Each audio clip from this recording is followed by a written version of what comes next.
He covered a lot. He has a wealth of information.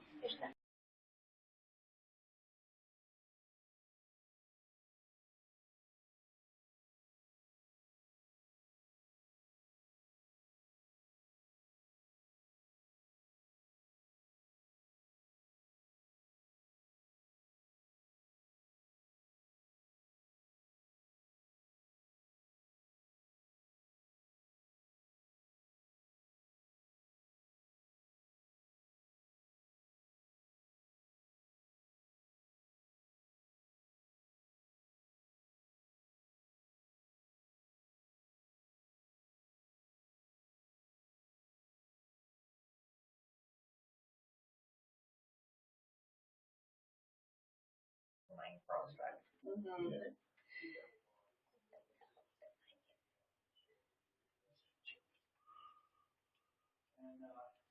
Looking for each other, I was getting covered in bed. I know, what a life, right? Not for life. So Zoe is, sorry, she turned a year old on December 16th, and so she is, what, 14 months now? And so we moved her into this enclosure for her birthday, so it was like her big birthday reveal. That was sweet. She had a little party dress on, and a little pink bow in her hair. It's really cute. I have to find your social media. I didn't realize there was. Yeah. I think I tagged you guys in my post on tonight. Yeah, which is awesome. We love that. And we will be tagging again because I've got lots of pictures. Mm-hmm. You are so kind here. This has been a dream of mine forever. Ever since you learned you can pull the vlog. Yeah. Well, I can do that? Well, she was always sending me videos of like, I want one of these, I want one of those slots. Yeah. And then I Googled where can I do it. Yeah. Encounter. And only like 2 hours from us. So. Oh, good. Where are you guys at? Just outside Atlanta. Okay. Smyrna. Yep. I was, so I travel full time, and I was a campground host in North Georgia. Okay. At Amicalola Falls State Park. Yep. And so I didn't explore too much in Atlanta because up where the park is, it's like half hour removed from everything. Yeah. It's way up there in the middle of nowhere. But it is really pretty up there.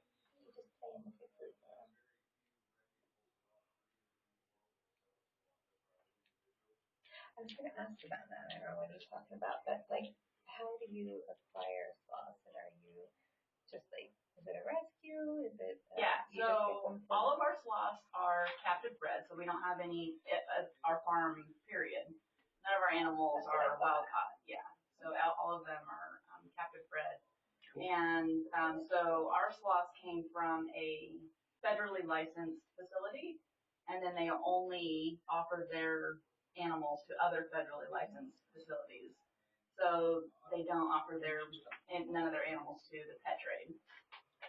And because sloths just don't make good pets. I know it's a little deceiving like this, and you're like, oh, this would be awesome. However, there is a lot of maintenance and care. Sloth vets, people don't realize that it's not like a dog or cat. No. And so they're like, well, I want it as a pet. I'm like, well, wait until you get the vet bill. And you have a sick sloth, like you'll think twice. And so yeah, it's so a lot of research goes into their food, their poop, research on like if it's healthy poop or not. And so there's a lot of things behind the scenes that you don't see that are very intensive. So that's how that works. No time. Sleepy. They're so much softer than I thought. I know. They appeared. I think that is the unanimous feedback that I hear from everybody is that they thought they would be wiry. Yeah, I thought it would be more like a goat. And that they're like, she's surprisingly soft. I had no idea. And I don't think that they have a smell. Now, I'm sure a wild sloth would be different.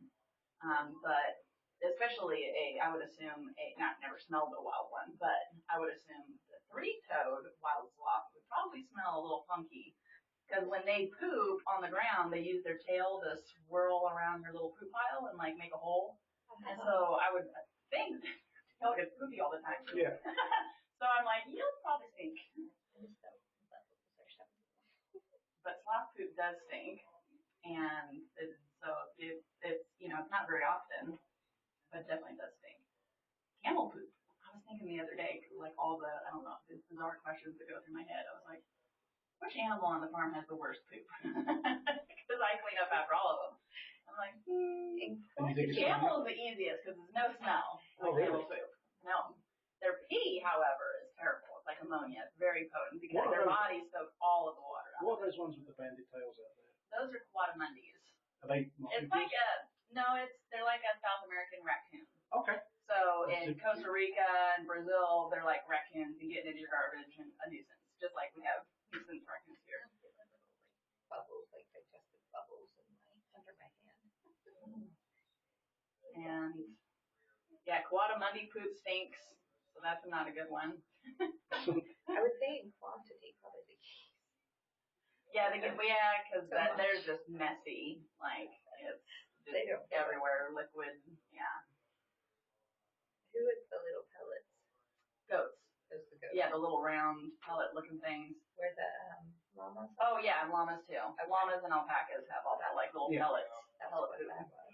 And the good thing about llamas and alpacas, and I didn't realize this before I started working here, is they go pee and poop in the same place all the time. That's why it's all. So it's all just like a pile. Okay, you gotta go searching. So it is a bit convenient when you're cleaning, like, when they're in their stalls and stuff like that. They always go in the same spot, so you're not like the camels just wherever. She is so precious.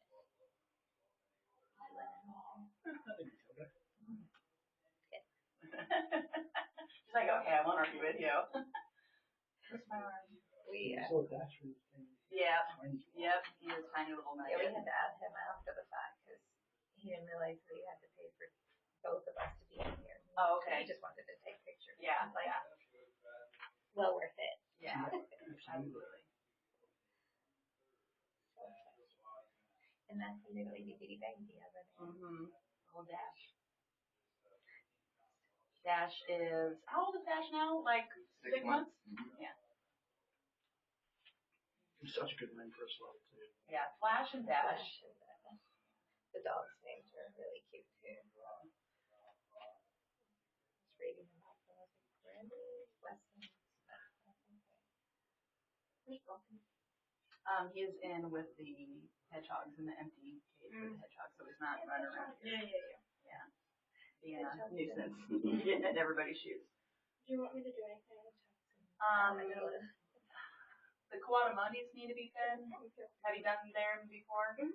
Okay, so it's just an assortment of stuff. So there's boiled chicken in the fridge, and then Yogurt and yogurt, cheese sticks, crackers are in this cabinet here. No, not the fridge, in the cabinet. So and crackers now will be fine. Okay. All that eating there, very tired. And a boiled egg. They love boiled eggs. Yeah. Peeled. Which crackers? Any of them. Pick a favorite. Pick a winner. Those are all quadamundi crackers.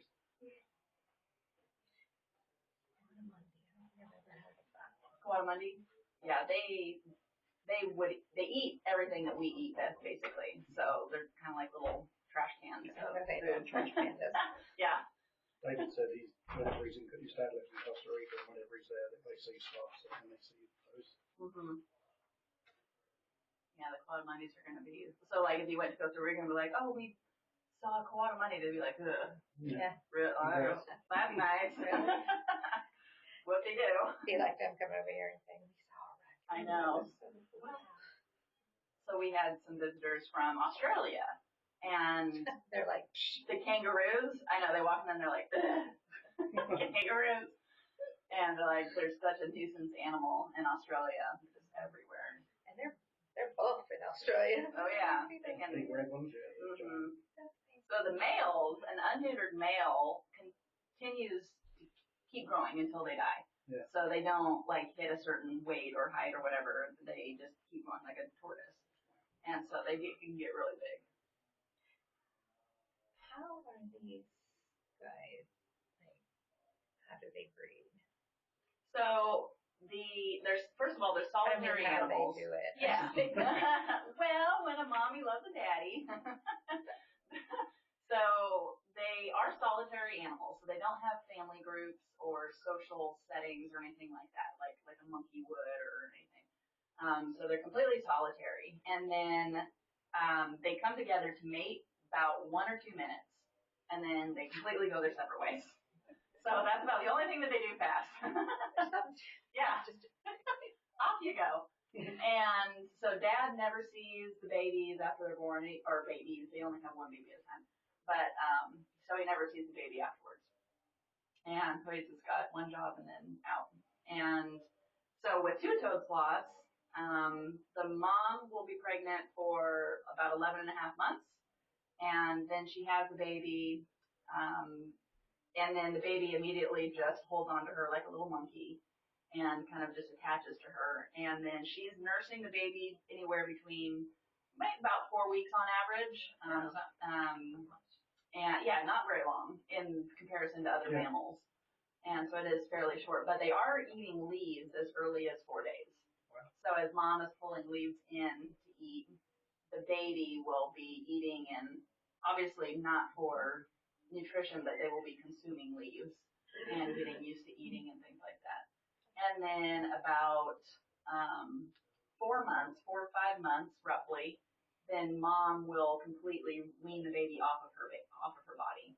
And so then he's on his own at that point, which is about Dash's size. So if you imagine a little Dash in the trees by himself, you're like, whoa, oh my baby. I know. So when we got Dash, that was like he was not removed from mom. Like we didn't get him prematurely, if that makes sense. So she naturally weaned him off of her, and then that's when he came to live with us. So it was not like a removal, and it was traumatizing by any means. So and they won't. A natural timeline. They won't breed here. No. Well, so that's not necessarily that's not why we got them. Right. Well, I guess what I was trying to say is, do they stay separated, or will they be together? They reach sexual maturity about 3 years old. So Zoe's still got a long time to go. Okay. And then Dash, he's not even. So I mean, even if it was, and these two are unrelated, and so potentially, let's say if these two, if we wanted to breed them, we're still years down the road. That's a long time away. So who knows what might happen or something in the meantime, but yeah. Told him I was going to bring a stuffed sloth and trade him out. Yeah. Put him in my pocket. He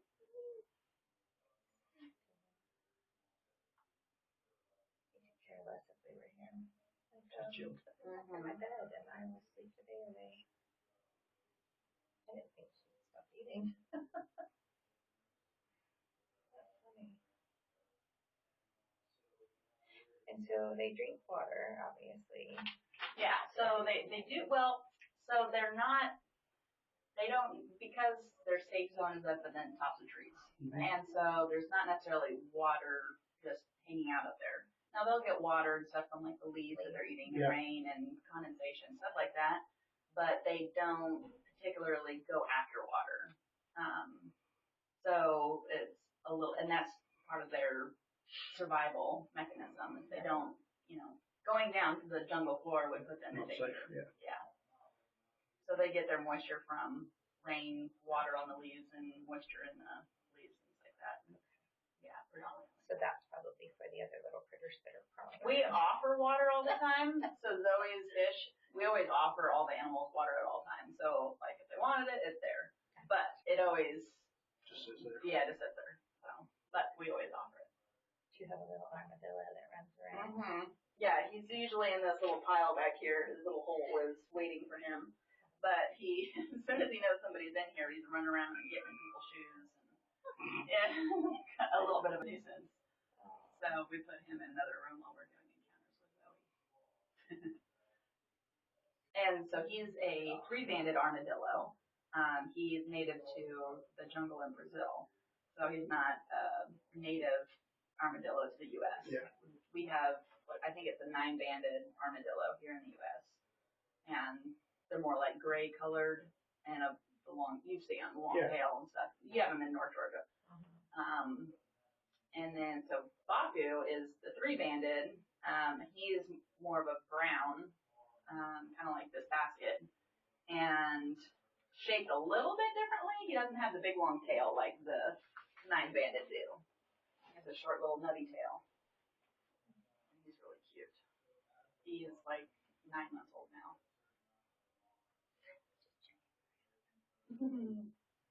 Yeah, soft pads. I didn't want to do it while she was away. As she gets older, yeah, now she's like, who's touching my stuff? As she gets older, that will, of course, turn more leathery as she gets older.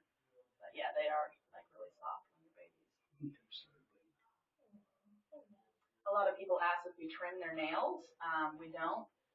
Their nails, so like when our nail grows out, that's just dead material, right?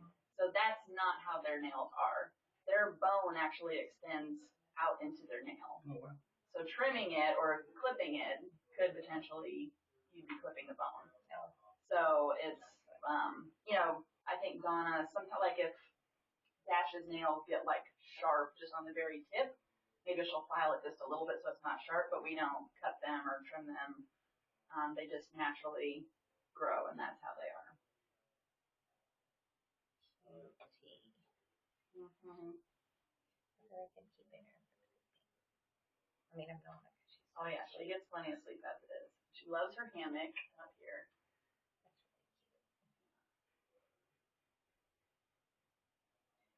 So, when did they stop being babies and start being adults? Well, I would say again, sexual maturity is at 3 years old, so that would be kind of the tipping point, I guess. I mean, Zoe is not a baby anymore by any means, but we still treat her like a baby. I should say she would have liked it before. Yeah, exactly. She likes being the baby. She's not ready to get adult treatment yet. Not that it's any worse or less, but she likes to be babied. She likes to be held a lot. So yeah, I'd say that 3-year mark is kind of, she'll definitely be at full size and done growing at 3 years.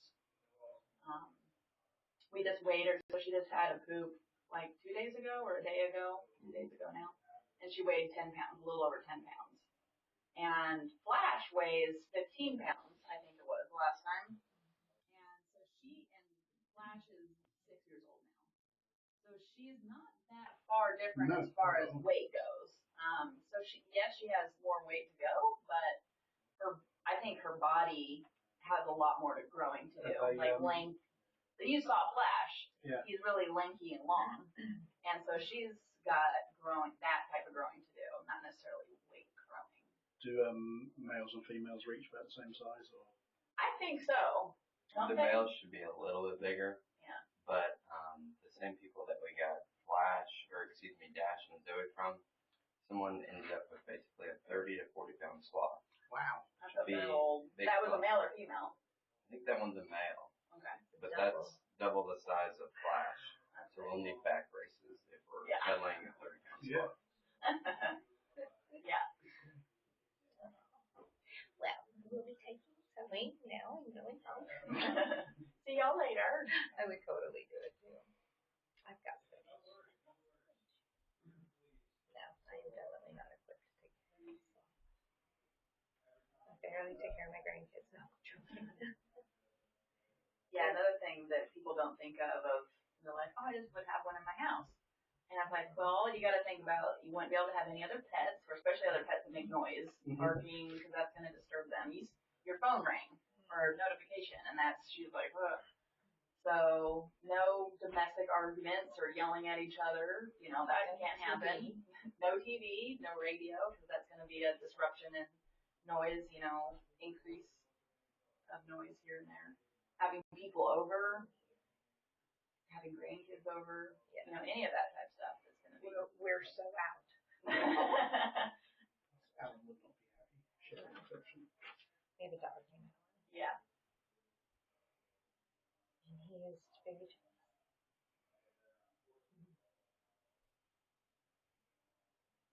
And basically all of the above that you said happen in our house, except for the domestic. Yeah. We don't do that. ones. I just get them. Yeah. I'm always be like, hey, did you get this over here? And they're like, no. So yeah, you wouldn't be able to do that either. Hey, grab me a drink. Yeah. Bring me a towel. Yeah. That's ours. You'd have to just text all the time.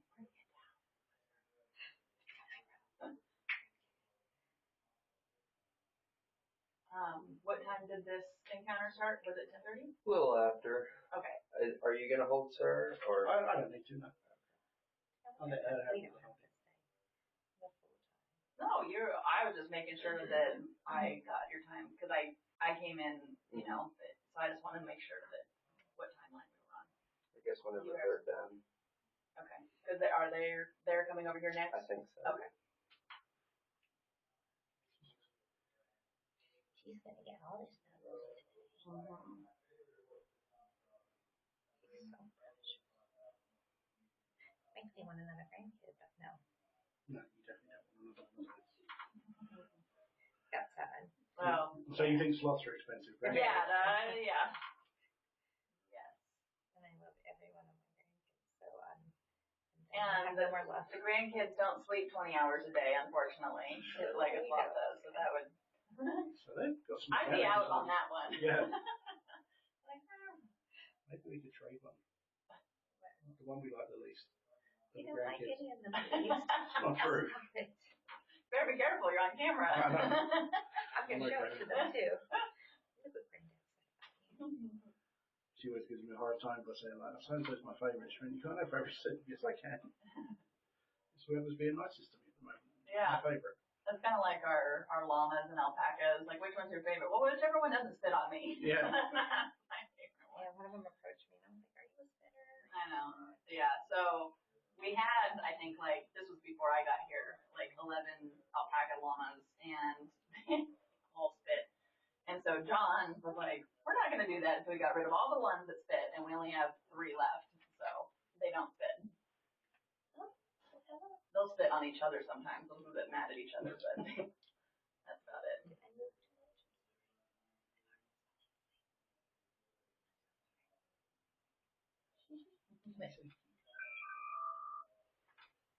Oh. Oh my God.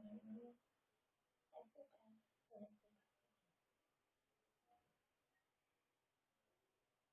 You're so sweet.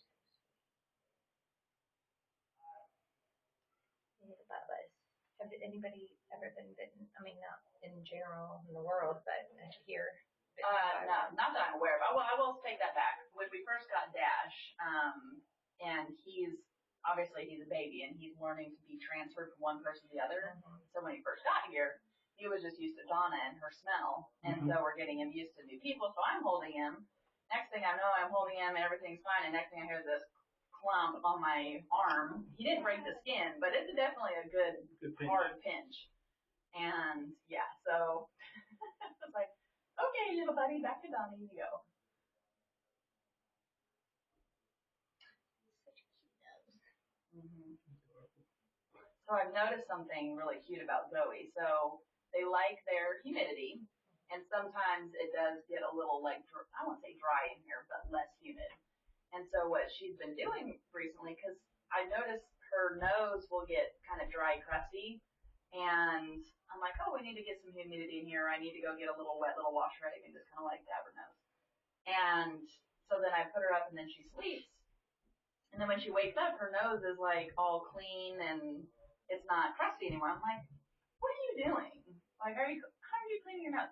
So what she'll do is she'll curl up in a little ball and she looks like a little Buddha when she's sleeping. And then she makes like a little wet spot in her fur, like on her belly. Mm-hmm. And then she puts her nose in that little wet spot to like for the humidity. Aww. And she just stuffs her nose in that little wet patch of fur that she makes.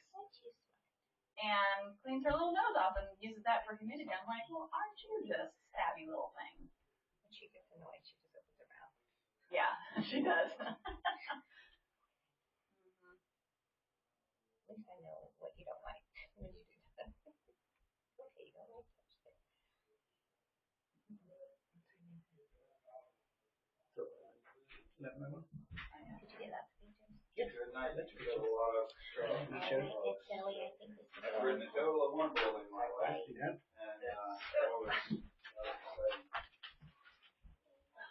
you. How'd y'all enjoy your sloth snuggles? I don't want to leave. I Yeah, know. could you stand and sit there all day? I could. So I would. the downside of being my wife is that she is tied to the computer and the telephone all day, every day. The upside is that she's got a sloth sitting around her neck all day, every day. So, taking the good with the bad. I can do that. So if you guys had a good time, we would very much appreciate a Google review. I think that's your video right there. Oh, yeah. Oh, yeah. Can I offset for as many pies as possible. Without like touching. Yeah, just a little. He's under there. Oh my. My heart. Yeah. Thank you so much. So You're welcome. we recently opened up the Ultimate Sloth Lover Experience. It is expensive because we have to close down every other encounter for the whole day. But you spend 3 hours with me and the sloths, and sit and snuggle sloths. Yeah, and all 3 slots too. Yeah, not just Happy one. birthday. Yeah, well, keep us in mind. But it's hard to book. You have to Go book ahead, it come way on in in. advance, and it only books Monday to Thursday. And you can only book on The camping chair is the more comfortable one, so we're gonna hold more. This is more for him, so. All right. Because So this is Zoe, as you can see. So I'll transfer her to you. I'll just show you really quick how to hold her and how to pet her so that way you're comfortable. So as you can see, she's gonna hold on to you. She's like a little backpack.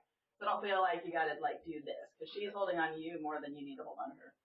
And so I will place her on you. You're fine, baby. What are you doing? Reaching around. So I'll place her on. So you just kind of gotta sit like this, and then she'll reach to you. And I would take your necklace off, as she'll be fiddling with that and not paying attention to you. She likes jewelry. And so then when you hold her, obviously she's going to put her arms around you. She usually goes to your right hand side. And then just put your other hand underneath her, like a ledge for her to sit on. Okay. So I would say keep fingers together. So that you don't want to do like this, where you're adding pressure on her back, and you don't want to do like this. Again, that's all pressure. So just like a little ledge to sit on. And then petting is just little short strokes on the back of her neck like this. And she doesn't want her face touched. You know, us putting our hands here, she thinks that's food. Right. So we don't want her nibbling on her hands or doing any of that kind of stuff. If she reaches like this and kind of like, well, you got a beard, so she probably won't do that. So never mind. For you, are you going to hold her too? It depends on how long you want. Okay. So if you hold her, same thing. So she kind of does this with her mouth and just slowly turn your head so that way she doesn't nibble on you. But she is still a baby and she's learning. So I'll steal this really quick. You're fine, Cookie. I know, lots of noises going on. Just running on phone today, huh? Night night. Oh, gotcha. There you go. So she'll reach for you. There you go. And then she was holding on to me really good, so all the noise and stuff, so she's gonna hold on to you yeah, she's gonna wanna hold on to you really tight. Yeah, she's gonna loosen up for a couple minutes. Thank you, ma'am. You're welcome. Make sure that the You want me to go farm up there and people check are everybody? on track. Yeah. And I think that we have one more pony ride this afternoon, so you might want to keep a pony or two indoors. Okay. I'll look at this. I think on the farm tour there's a pony ride. Okay. I'll look and see All right. what we got. Okay, thank you. These ones are babies, so it's more important, the warmth. She's so snuggle. Close the door. So I started to tell you that I rode a total of one bull in my life. So I was at a dude ranch in Bandera, Texas when I was 40. And, 45 maybe, I don't know. And, I said to him, I would like to ride a bull. And there was a bull riding event at the arena next door at the end of the week that we were there. And I'm like, but you know, the thing is, I just don't want it to chase me when I'm on the ground. I mean, I would like to throw him 10 feet in the air, but I just don't want to be chased on the ground. I just seen, you know, the movie with Lane Frost, and I'm like, I just don't want to get horned in the back. Yeah. And they're like, oh, well, we could let you ride Buster. And I'm like, well, I do want it to throw me, you know, all the way across the arena, just not chase me on the ground. Yeah. And they're like, oh, Buster will throw you halfway to the moon, and then once you're off, he'll just walk away. I'm like, perfect, that's what I need. And they said, you just got to go over there to the rodeo and sign up. And I'm like, great. And here was my mistake. I was thinking that open was y'all come, and that amateur was she has some experience, and I don't remember, there was one other class, but I was thinking open meant y'all come. I didn't know that was PBR. And so the day comes, and I've gone to Walmart and bought myself a mouth guard, and I've been walking around all day asking the bull riders how to ride a bull, and I borrowed some spurs and a rope, and here I go, I'm going to ride this bull, right? And so it comes my turn, and I've been waiting like all night while everybody else riding. I'm like, I guess it's amateurs at the end, or beginners at the end or something. Well, no, it was PBR at the end, and so I go to get onto the bull, and this dude is just trying to tear the place apart to the point that he breaks the gate, and they have to jerk me up off of him, walk him forward to the next gate and start over on the mountain. And as he's just like going berserk, and they keep having to jerk me up off of him and put me back on. So finally they're like, you just got to get on, tie on quick. And so I get on, and they get me tied on, and I'm like, wait a minute, this bull's horns go up, Buster's horns go down. And they're like, what are you talking about? I'm like, I had a deal, I'm supposed to ride Buster.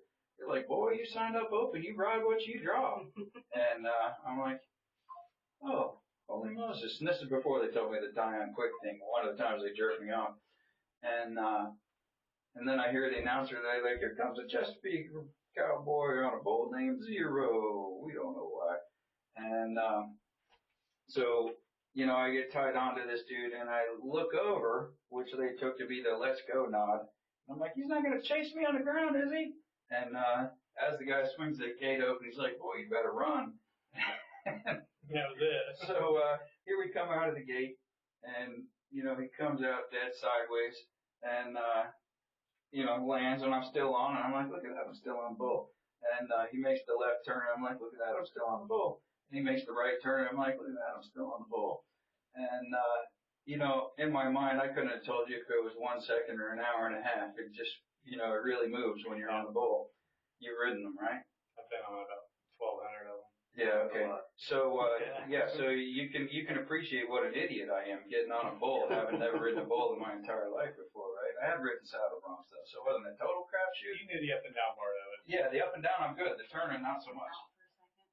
What? Can I step out? Oh yeah, absolutely. You can answer the phone sitting here if you want. Oh, okay.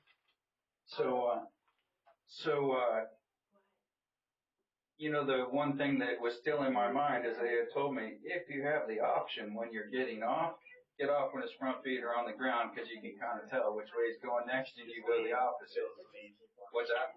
You can feel the lead on them. Yeah, like a horse on a lead change. Yep. And so I remember that part. I'm thinking about getting off from the time I got on, And so came out sideways, made the left, made the right, still on.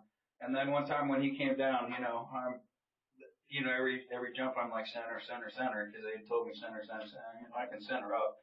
And one time I came down, and I was about this far to the side, and his feet were on the ground, and out.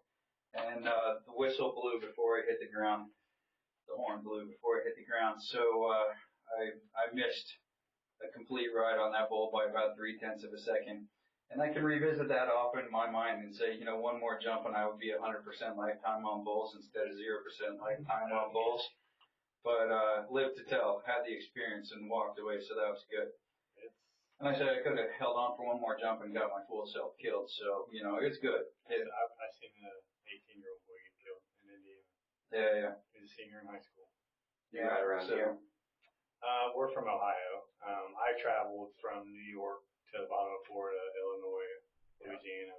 I have a good friend, Alan Pippin. He rode bulls, and first time I ever met him, I was getting ready to run a waterfall. And a guy steps out of like a really nice porta potty, but basically a bathroom. He's like, "Can I go kayaking with you?" And he's decked out in denim with a big old belt buckle. And I was like, "Have you ever done this?" He's like, "No, it doesn't look that hard." And I was like, "Well, what else have you done?" He names off like wrestling and stuff. And he goes, "And I ride bulls." And I was like, "Go get in your kayak." I was like, "If you're dumb enough to ride a bull, you can make it." It's catching up to my hips are shot. Oh My man. back hurts all the time, but Yeah. I had the experience to check the block and done, and never rode another one, never wanted to. but I'm very thankful to have had the experience and lived to tell. But afterwards, everybody's running up to me and they're like, "You could do this, you could do this." And the one judge told me you were on like a 92, 93 ride if you'd have held on for one more jump. I'd never marked 90. And Years. and the bull had never been covered, and so he had been on 36 outs and nobody had ridden him. So I was that close to riding an unrideable bull and being 100% lifetime on bulls. But my wife had told me don't get yourself hurt because we were living in a Newmar RV bus at the time. And she didn't know how to drive the bus, and she says you get your dumb self killed on a bull. We're up the creek here. Yeah. So, but it was super exciting. I relive it often in my mind.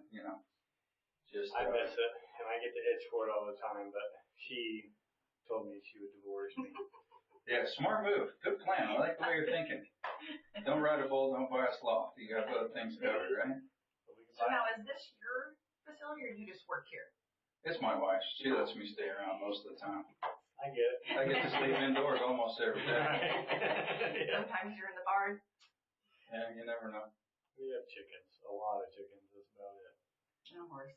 Last year I raised 160 chicks with, 9 different breeds. And then on the day that I started to free range them, because all of our chickens here are just loose everywhere. Now, we have guineas. We have 4. Were they out there? Yeah. But the loud ones are the peacocks. Okay. But I mean, guineas do make a distinctive noise. If you hear a guinea and you know it. The peacocks are like, whoa, whoa, all the time. Yeah. And poop all over the place. And I'm kind of tired of peacocks, but I have 10 of them. Yeah. Where we live in the township, kind of like this, I would say, a little bit. But there's wild ones that run around. People that have, I guess, bought them and just let them go. But they're in the middle of the road on the state route. And Well, when I started, I bought 6 babies, and then you have to raise peacocks off of the ground. They get diseases if you raise them on the ground, so you have to have raised things to raise them on. So when it was time to start to free range them, and it was my first peacocks I'd ever had, and every bird I have here, except the mute swans, are free flighted. And so when I started free range them, I had 6, so I let 1 out every day for 2 weeks, just random, whichever one, so they would want to come back to their friends. And then I let 2 out every day for 2 weeks, and then 3, and then 4, and then 5, and then on the day that I let all of them out the same day, woof, straight to the top of the tallest tree over on the tree line. I'm like, ooh, I hope they're coming back. And 5 minutes later, woof, gone. I'm like, well, that was an expensive lesson. And so for the next, 2 days, our local Facebook group is Polk County Voices. Polk County Voices just ate up with, there's peacocks all over Benton. Whose peacocks are flying around Benton? Where do the peacocks come from in Benton? And I'm like, oh, just don't remind me, people. And on day 3, they all came back and they never left again. I guess they decided the food is good at home. No point looking for it. And so they stay here all the time. But we were here to talk about sloths. So these baby sloths, and we are live now, so I should point out, don't ever buy yourself a sloth. It's a horrible idea. If you paid less for your sloth than you paid for your car, you're getting an animal that was kidnapped out of the rainforest, and that is reprehensible. And also, your sloth is not likely to live long at all if you get one caught from the rainforest. But these are multiple generations captive bred sloths. So the guy that we get these baby sloths from, he has a genius system. So his mother animals are all clicker trained. So click, click, click. I'm going to take the baby, but it will be back. So it doesn't stress the mothers, and therefore it doesn't stress the babies.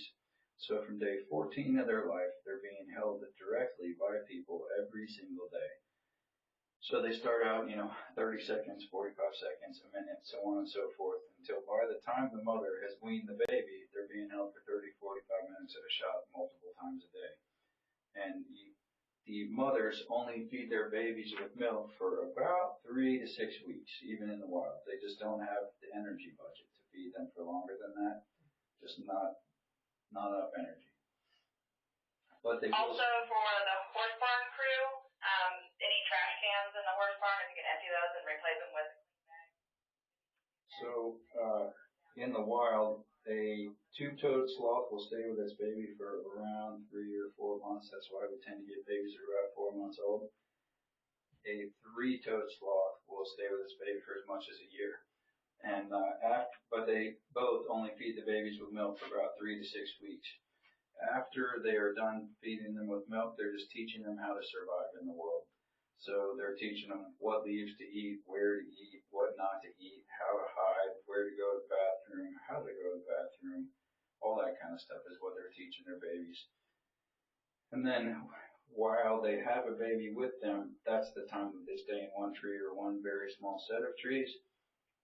And when they wean the baby, the mother just ditches, just leaves, goes far away, never comes back. So the baby will use the waste pile that the mother used, and the mother will start a new waste pile. And so the mother has a little bit of a rough go right when she ditches, so she'll only ditch when it's, appropriate for her. But in the rainforest, a sloth will have between 125 and 150 moths and beetles living in their fur at all times. And that's about the bacteria colony that we talked about earlier.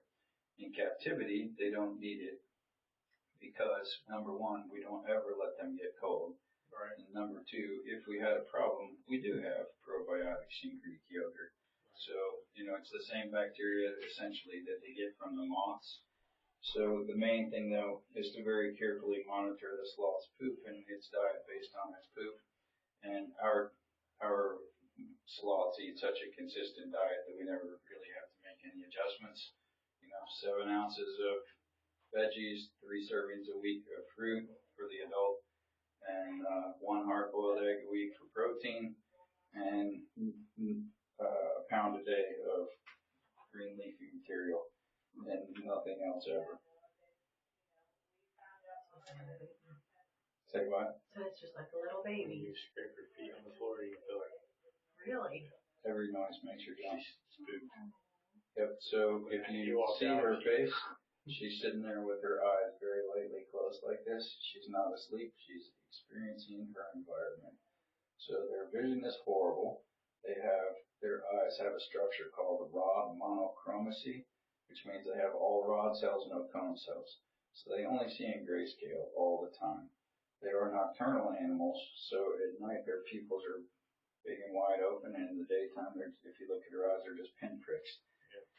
But even in the night, their vision still is horrible. So they are working based on smell, hearing, of course, tactile, but then they have an excellent sense of spatial awareness. So they know where they are without looking when they're in their normal range of trees. So they scurry around in the trees at their top, top speed all the time. Mm-hmm. But they are quicker than what I ever thought they were. So with Flash, when he's coming out here to where he normally does his thing, I open his door, and if he's not already hanging there waiting to come out, I say, "Hey, Flash," and he just scurries right down the tree and out to the kitchen. And to go from the top of his environments, 20-something feet up there, down through the door and into the kitchen takes him about 30 seconds. So that's probably about 40 feet per minute. If you read online, it'll tell you that it can only move like 12 feet per minute. But maybe it's just that here he's excited to come out to do what he does because he likes to do it. And in the rainforest, what's the hurry about anything? So not 100% on that. Might also be that our sloths have more energy because they get a little bit better food than what a wild sloth would ever get. Yeah. And, but if you are comparing sloth encounters, which if you're watching online, you should compare encounters. Our encounter, we do 2 bookings per day on a sloth. That is it. And so they like what they do. They enjoy it. It's the high point of their day is having their interactions with people. Well, actually, the absolute high point is going up and sitting with my wife. The 2 babies both sit with my wife for hours a day. And, but the other high point of their day is snuggling up with a person who's going to pet them.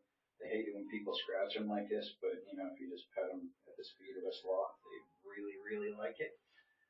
And, so you guys weren't the first ones. You're the second group on her today. But when I open, she'll be sleeping in that hammock right there. And when I open the door and I say, Zoe, she right open.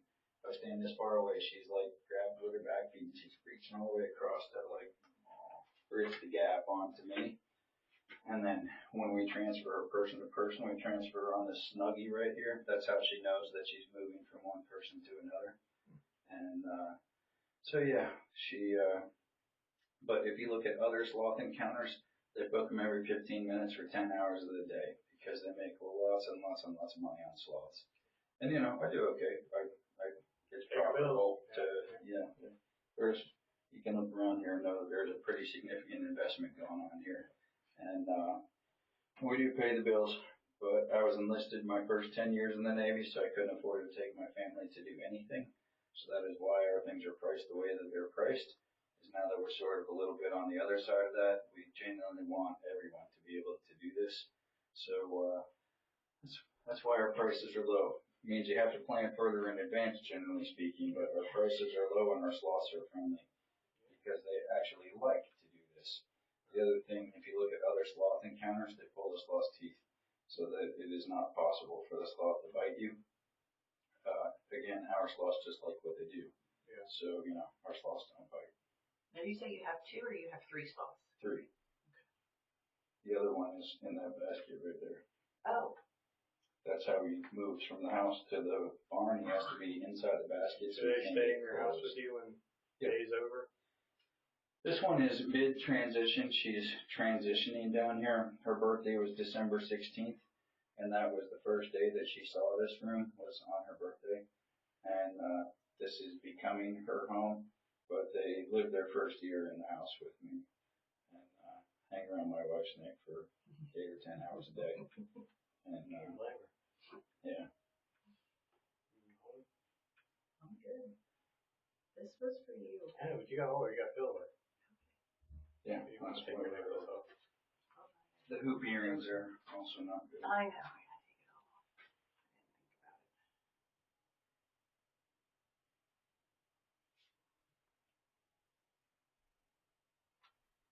So when it's warm out, do they go for car rides? They go out for walks. They hang around our neck and go for a walk. They're not big on car rides, and even though sloths only poop once in a week or 10 days, sometimes if you put them in a car, they're gonna go then because they don't like the bumping. And as I said, if a sloth poops, you're talking about, you know, a lot, and it's not good in the car. I wouldn't want it in the house either. Yeah. I just had to clean my couch because one was sitting on this guy right here was sitting on my lap. And as tiny as he is, he managed to soak all the way through my pants. Oh gosh.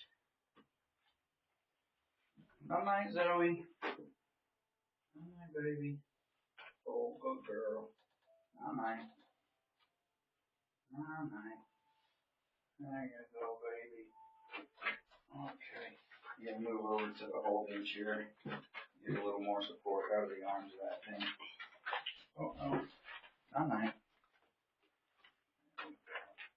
And you want to support her pretty good underneath because you're bare necked. She's going to be a little pinchy on there. You can put this under here. She's too heavy for you to hold her. Nice. Like a death grip.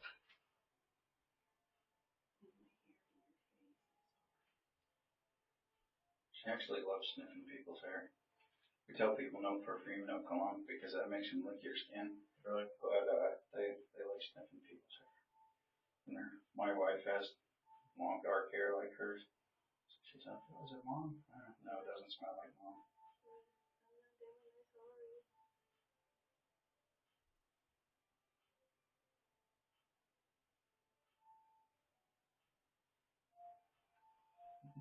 Just seeing who you are.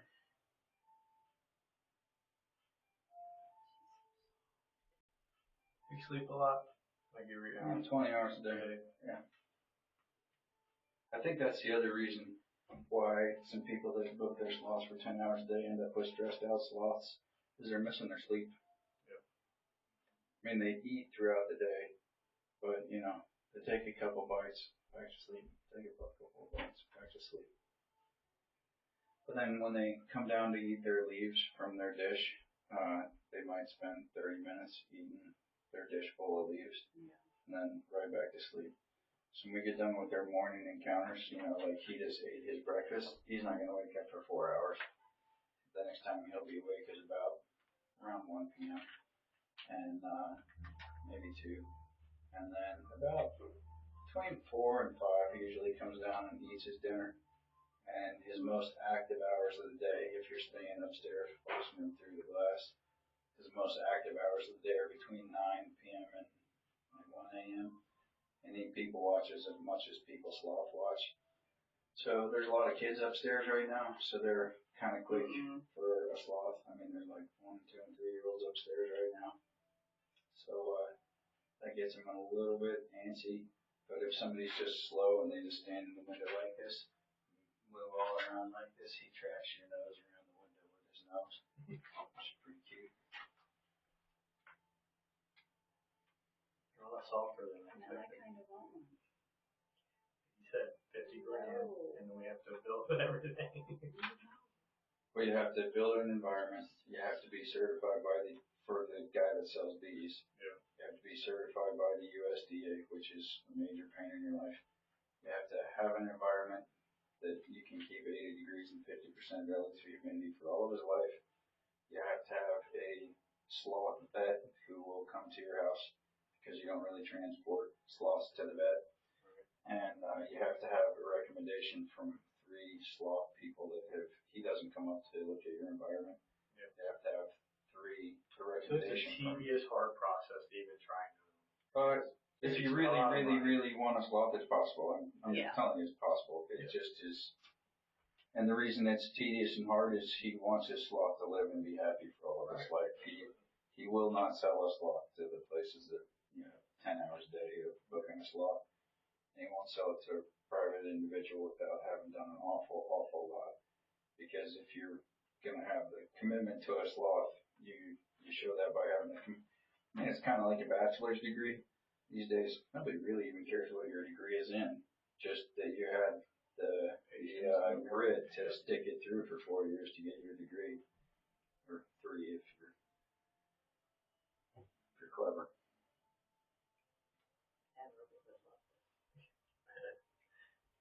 I would like to retire too.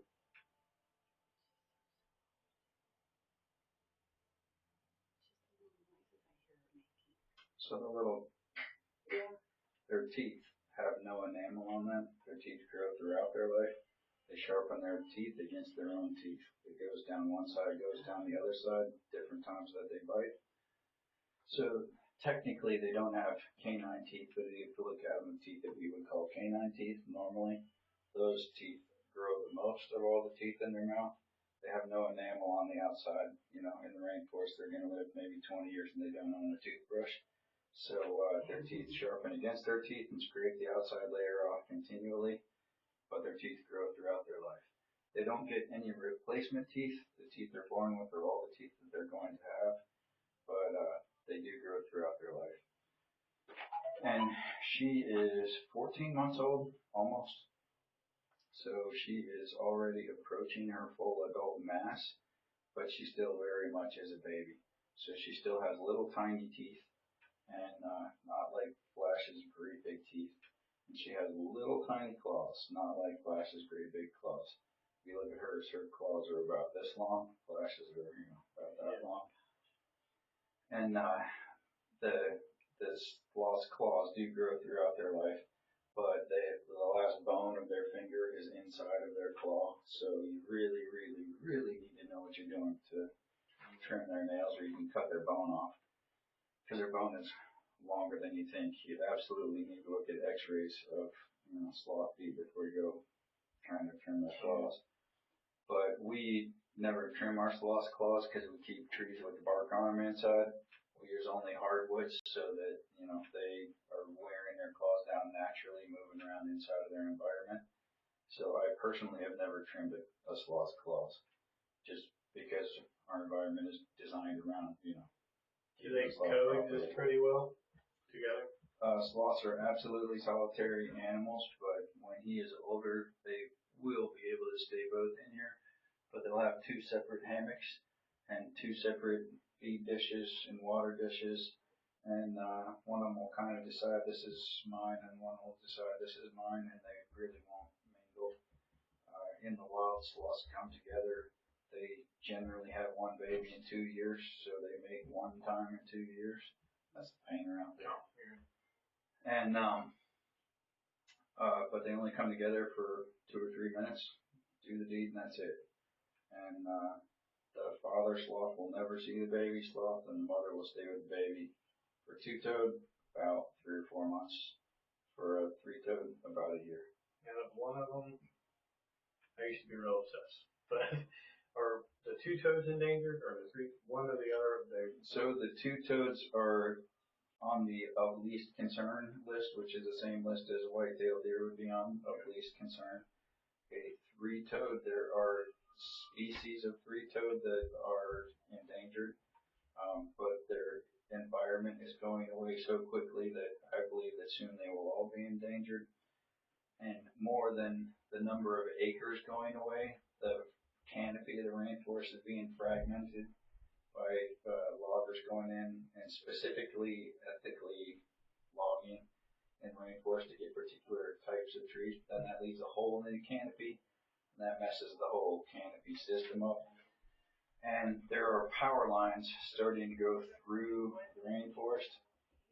So they are making significant efforts to put ropes along where the power lines are, so they might climb the ropes instead of the power lines. But they're long enough that they can reach from the power line to the pole, and that's Fred Sloth. Yep. And then the other, if you read like the Sloth Conservancy, who I support financially, and we have bracelets that track their sloths, that you can buy a sloth tracking bracelet here.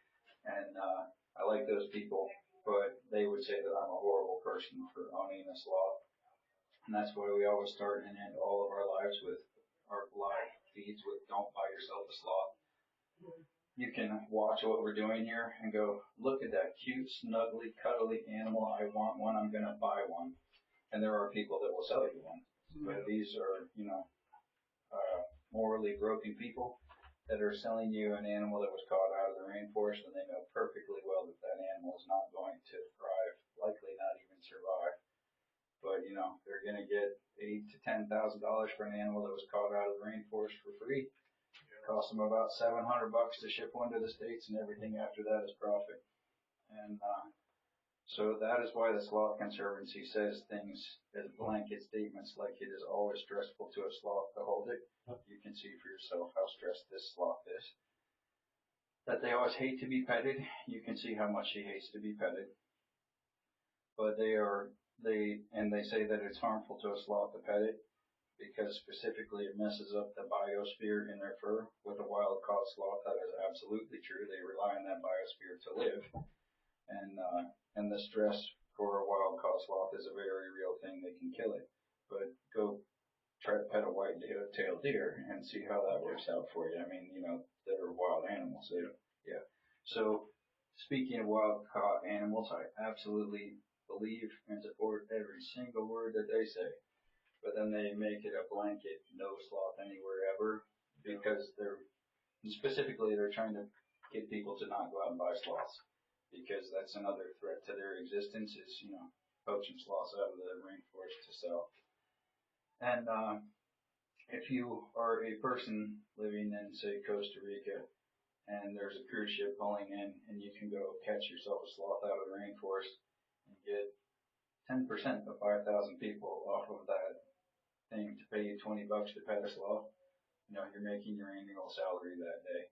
So very much it's a thing that people will go and grab one out of the rainforest and try to get tourists walking by to pet it. So that's why they're trying to educate tourists, don't pet a sloth. And before I researched sloths and before I had sloths, I went to the sloth holding and petting in Honduras. Oh my gosh, it's cute. Oh my gosh, it's wonderful. It's fantastic until you find out that sloth is probably going to live 2 months because it was caught out of the rainforest and it stresses the life right out of it. And, to the Sloth Conservancy's point, that was why we wanted sloths to begin with, is we did the sloth petting in Honduras, and it was great, and it was wonderful. But I just was uneducated. I didn't understand how very, very harmful it is to those animals to participate in those events where, it's 100% about the money. They have a big wild animal sell out in Chillicothe, Ohio every year. They probably likely the same people, they're not like that, but they sell zebras, donkeys, anything you could ever think of. Yeah, I bought cobra snakes. I'm not a snake guy. I hate snakes. Never bone in my body. bought my zebra at a sale, Yeah. but I knew who was selling it. I knew where it came from. I knew what its breeding was before I bought it. Some of them I've seen. I went into it with my eyes open. But the first time that I went to buy a zebra at a different sale, the zebra was worth about, I told my wife I would stop bidding at $8,500. And there was a particular zebra I wanted. He was number 9601. He looked like he was a statue that was painted. He was so crisp and so perfect and just an amazing looking animal. Yeah. And there were 10 in the ring at the time. And, I told my wife I'd stop bidding at $8,500, so I stopped at 9. And, the zebra sold for $9,100. But he didn't take 9601. So I'm like, oh, he must want a female. I'm in. Because usually when you're at an animal sale with multiple animals in the ring, the top bid either takes the choice of what's in the ring or everything that's in there times the price. Right. So the second time I bid, I stopped at 9,000. A different person, not the first person, bought it for 9,100. And I'm like, man. And then that person didn't take 9601, and I was like, oh yes, I'm gonna get a deal. And the third time through, I stopped at 9,000. The bid went to 11,400, and the guy took everything in the ring. And I was like, oh, that really sucks. And didn't know why I didn't bid the first two times, but whatever. So later that afternoon, I'm walking around out back at a sale looking for the animals that I did buy. And what's laying there dead as a hammer but zebra 9601. And the reason that he was dead is he took a look at a 9-foot wall and said, oh, I got this, tried to jump it, and made it to the top, got hung halfway over and broke his back. And that's why he was dead. And I'm like, smart move that I didn't get 9601 because I don't need an animal that looks at a 9-foot fence and says, oh, I got this. Yeah.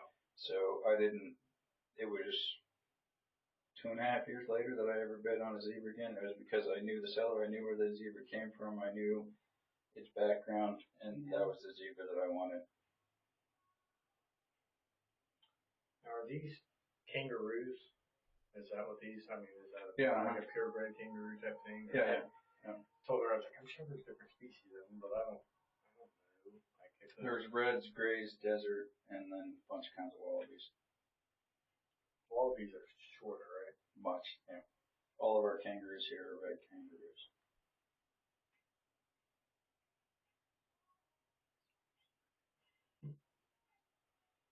It's easy to get attached to a sloth.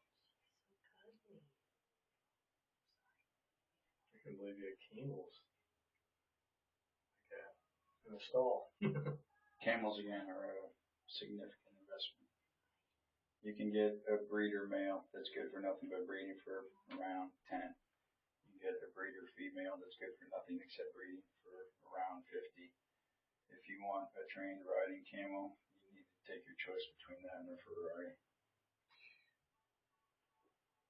There's no financial justification to keeping my camels here, but I love them and they're my pets and they stay. Yeah. And the zoo that they came from, they did 300 or 400 camel rides every single day with as many as 4 adults at a time on them. Here, I think the most camel rides I've ever done in a day is 20, and our max weight limit on the camel is 250, and that's all we do. So there's not any chance at all that I will ever break even on the camels. But my camel Abu is my favorite animal on the farm because he's cute and cuddly and sort of a dork and thinks that he's a dog, and he follows me around like a dog. And if you look back through my Facebook, I don't know, maybe a month ago since we last did a video with him, is it? There's a video that I'm out picking up emu eggs, and he's chasing the emus around and keeping them away from his man. And he jumps all around and throws his feet out and looks like he's a, big old Great Dane puppy that hasn't quite found his feet yet. Really cute video. You should tell your daughter how to watch live. I did. That's who was calling. She's like, I see Daddy on TikTok. There you go. What's her name? Give her a shout out. Everly. She'll feel all special getting a shout out on TikTok. How many people are watching right now, Kevin? Continuously 1,000, and just this live we're over 40,000. Yeah, so Everly and about 40,000 other people have seen this morning. Definitely worth the trip. And that's why we have to point out, don't buy yourself a sloth. These are very, very, very unique animals who are treated very, very differently Your setup than is phenomenal. other sloths. So yeah, just She's just nuzzled right in the crease. And you know why his wife keeps him around her neck all day. we don't let any sloth be with any person until they are very, very, very oriented to it. Yeah. That's why, baby sees even fewer people than these other ones do. But, Did your other baby see people yet or no? He does. He does a thing called baby sloth snuggles, and his thing goes at 5 and 5:30. Gotcha. But he also only 2 encounters a day, and you can't outbook him unless you're staying here. And if I meet the people and don't think it's a good fit, refund. Yeah. You gotta look up for him. It's a big investment. It's not so much the money. I genuinely love every animal that's on this farm, or I wouldn't have it. Right.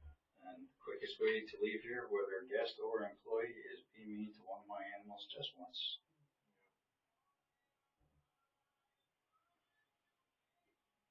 It's been a great experience. Definitely recommend it to people. She just nuzzled. I'm just gonna have to stay here. His wife's not here, so Yeah. gotta have someone.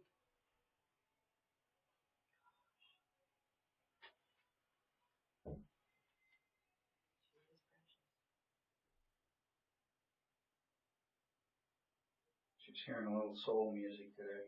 Yeah, well, Teddy Swims, I think. My girlfriend's got tickets to this thing. Really? I didn't really think I would like that kind of music, but my attorney many years ago bought us tickets, him and his wife, me and my wife, to go see Michael Bublé. Yeah. And Nice. I'd never heard of Michael Bublé. I'm like, Really? what is this? And my wife looks it up and she's like, really? You want to go to this? Fine. I mean, Steve bought us tickets, and that would be rude. I would say it's kind of like a new version of Frank Sinatra. Bublé, like his voice. Yeah, I think it's cool. I still sometimes listen to Michael Bublé. My wife doesn't, but she's died in the whole country. I think there's no king except King George and King Jesus. Yeah. He's Bublé always says that he never gets to spend any holidays home because he gets booked to go all over the world and sing Christmas songs. Yeah. We sure Bublé can afford to make it be Christmas some other time. Some other time. Do it a couple days. Do it 2 weeks after Christmas. It's the same. Or fly everyone he's ever met out to have Christmas with him when the show's over. Right. He does remind me of that. Dean Martin's Frank Sinatra.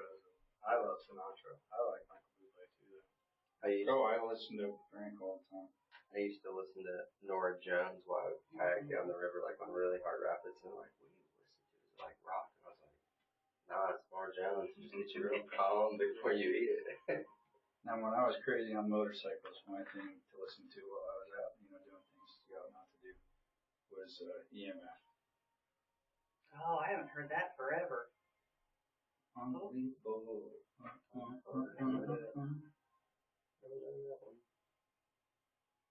So you kayak like big rapids? I used to go really big. Like, I wouldn't hike. I wouldn't do anything flat. Like, I wanted the scariest thing there was all the time. I tried to get her to do the Golly. But and she's like, no. Have you done the Golly? I did the upper and lower when I was 16. Yeah. And so I seen the Golly, the release in August when they opened the dams up or whatever, and I was like, I want to do that. So I've never. I could still do it. I'm not too old, but I'm like, it's got to be now or we're not going to do it. I've never rafted it. I've only ever kayaked it.